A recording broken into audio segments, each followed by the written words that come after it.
트래블데일리 오늘 뉴스를 말씀드리겠습니다. 첫 소식입니다.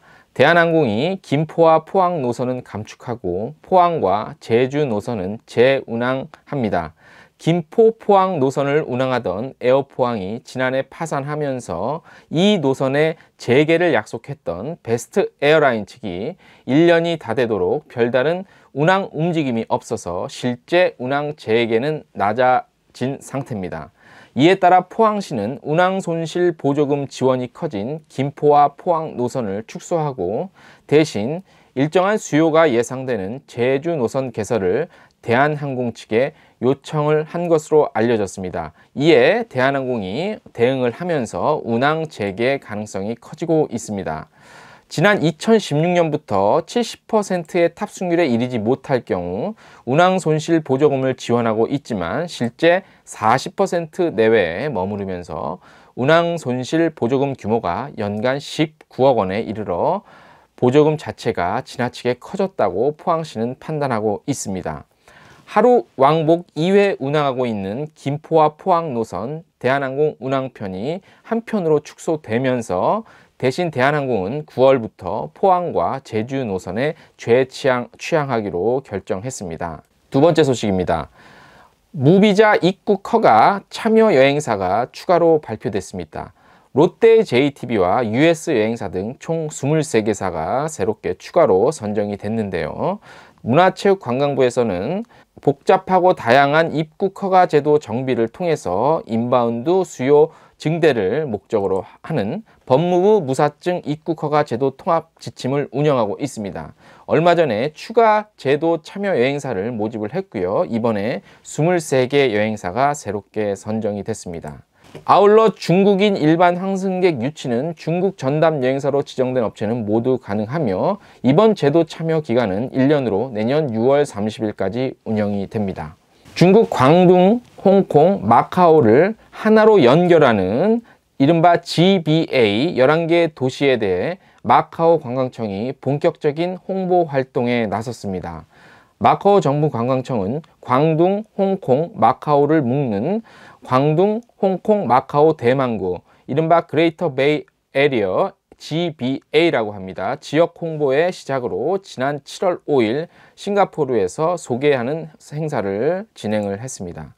이번 행사에는 홍콩, 선전, 주하이, 증산 지역 관계자와 더불어 GBA의 매력을 보다 활기차고 생동감 있게 선보이기 위해 싱가포르 출신 여행 블로거와 함께 했으며 현지 여행업계 관계자들이 GBA를 아우르는 다양한 테마를 지닌 여행 일정과 상품 개발을 추진할 수 있도록 장려했습니다. GBA는 홍콩 특별행정구와 마카오 특별행정구 그리고 광둥성 9개 자치시로 구성이 됩니다. GBA에서는 온라인 또는 모바일 앱을 통해 고속철도 티켓을 사전에 구매할 수 있어 여행객의 편리를 더하고 있죠. 중국인 신분증이나 중국 핸드폰 번호가 없을 경우 외국인은 별도의 추가 수수료가 부과됩니다. 또한 강주하오 대교를 통하면 홍콩에서 마카오까지 약 1시간이면 이동이 가능하고요. 마카오 국경을 통해 도보로 15분이면 중국 본토인 주하이로 넘어갈 수 있어 마카오와 더불어 GBA 여러 도시의 매력을 한꺼번에 즐길 수 있게 됩니다. 한편 마카오 관광청은 세계 관광 및 레저 중심지로 마카오 홍보를 이어가는 한편 GBA 관광 개발 사업에 적극적으로 참여할 계획이며 마카오 정부 관광청 한국 사무소 또한 다양한 테마 여행 일정 및 여행 상품을 출시하기 위해 다양한 협업을 추진한다는 계획입니다. 다음 소식입니다. 아시아나 항공이 스마트워크 플랫폼을 전격적으로 도입했습니다. 아시아나 항공은 캐빈 승무원들의 업무 지원을 위해 ATAP이라는 시스템을 공개를 했습니다. ATAP 시스템은 캐빈 승무원들이 태블릿 PC를 통해 업무 관련 정보 및 보고서를 제출할 수 있는 일종의 스마트워크 플랫폼입니다. 아시아나 항공은 금주까지 4천여 명의 캐빈 승무원들에게 태블릿 PC를 지급한다는 계획입니다. 이에 따라 승무원들은 비행 전에 ATAP 시스템을 통해 비행에 필요한 각종 정보, 업무 매뉴얼 등을 한눈에 확인할 수 있고요. 비행과 관련된 보고서도 손쉽게 작성할 수 있다고 합니다. 또한 앞으로 기내 서비스 관련 편의성 기능 등을 확대해 어플리케이션 기능을 더욱 업그레이드 한다는 계획을 밝혔습니다. 다음 소식입니다. 모드 투어가 하와이 크루즈 홍보 세미나를 마쳤습니다. 모드 투어는 지난 12일 명동 알로프트 호텔에서 하와이 크루즈 활성화를 위한 대리점 대상 세미나를 진행했는데요. 모드 투어의 자회사죠. 크루즈 인터내셔널을 비롯해 NCL 크루즈, 하와이 관청이 공동으로 진행한 이번 행사에서는 NCL 크루즈를 이용한 하와이 4개 섬 일정과 하와이 섬들에 대한 소개로 진행이 됐습니다. 세미나를 통해 하와이 섬들에 대한 다양한 매력을 알린 모드 투어는 하와이와 연계한 신규 테마 상품과 크루즈 연계 상품을 지속적으로 개발해 해당 지역 상품 활성화와 고객 확대를 도모한다는 계획입니다.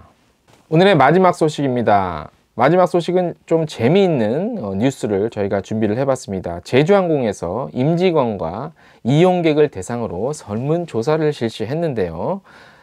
비행기로 여행할 때 이것만은 제발이라는 제목으로 설문조사를 한 내용을 알려드리도록 하겠습니다. 제주항공은 지난 2일부터 8일까지요. 제주항공 임직원과 제주항공을 이용한 고객 699명을 대상으로 설문조사를 진행을 했는데요.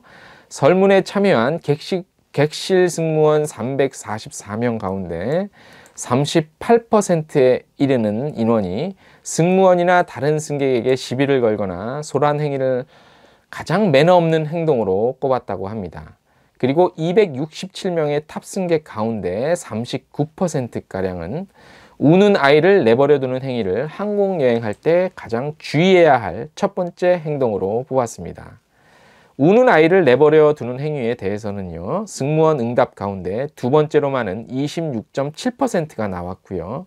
탑승객과 객실 승무원 모두 쾌적한 여행을 위해 고려해야 하는 가장 중요한 요소라는데 인식을 같이 했습니다.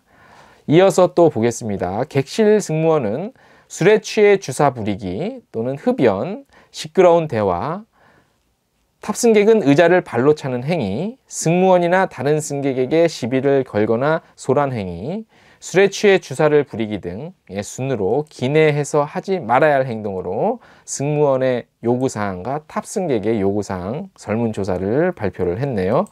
오늘 트래블 데일리 뉴스 이것으로 마무리하겠습니다.